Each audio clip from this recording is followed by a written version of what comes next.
jelasin dulu secara singkat. Persepsi itu artinya proses memberikan makna terhadap suatu informasi indrawi yang diterima. Kalau contohnya dari salah satu scene di film Orang Kaya Baru adalah ketika duta keluar dari sebuah restoran dan berpapasan dengan orang asing yang menggunakan kaos. Padahal sebelumnya waktu duta mau masuk restoran itu dia ditegur karena masuk restoran itu nggak boleh pakai kaos. Nah, jadi di situ langsung marah-marah sama penjaga restorannya. Kalau mereka itu memperlakukan pelanggannya secara tidak adil. Seorang asing boleh pakai kaos tapi orang lokal ditegur. Terus nggak boleh masuk pakai kaos. Nah, di situ duta tuh udah mempersepsikan seperti itu kalau penjaga restoran itu nggak adil kan.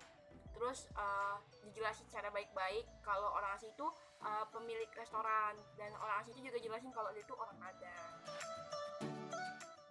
Oke, setelah kita belajar tentang persepsi, sekarang yang kedua kita akan membahas tentang memori. Memori sendiri itu adalah sistem yang membuat kita bisa mengingat-ingat kembali kenangan di masa lalu. Nah, hal ini tuh digunakan untuk pembelajaran. Di dalam film terdapat scene di mana mereka sedang berkumpul di meja makan untuk membicarakan masalah mereka.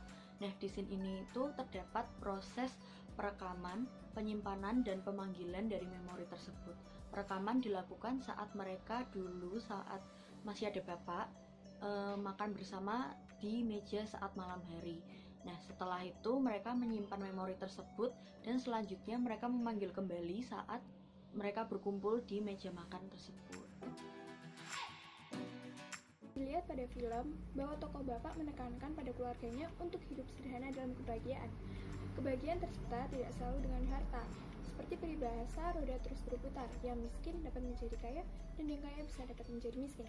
Seperti yang terjadi pada keluarga tersebut yang seketika menjadi orang kaya ketika mendapat warisan dari mendiang bapak yang adalah orang kaya namun berpura-pura untuk menjadi orang yang sederhana. Motivasi selanjutnya adalah jangan terjebak pada zona nyaman. Keluarga tersebut nyaman dengan harta warisan yang dititipkan oleh mendiang bapak. Namun harta tersebut disalahgunakan untuk kesenangan dan kepuasan diri. Dalam film ini, pembelajaran dapat ialah bahwa keluarga tersebut sadar jika uang tidak menjamin apapun. Pengalaman mereka menjadi orang kaya, di mana mereka menjadi mudah untuk mendapatkan sesuatu, membuat mereka menjadi kurang menghargai dan menikmati apa yang mereka miliki.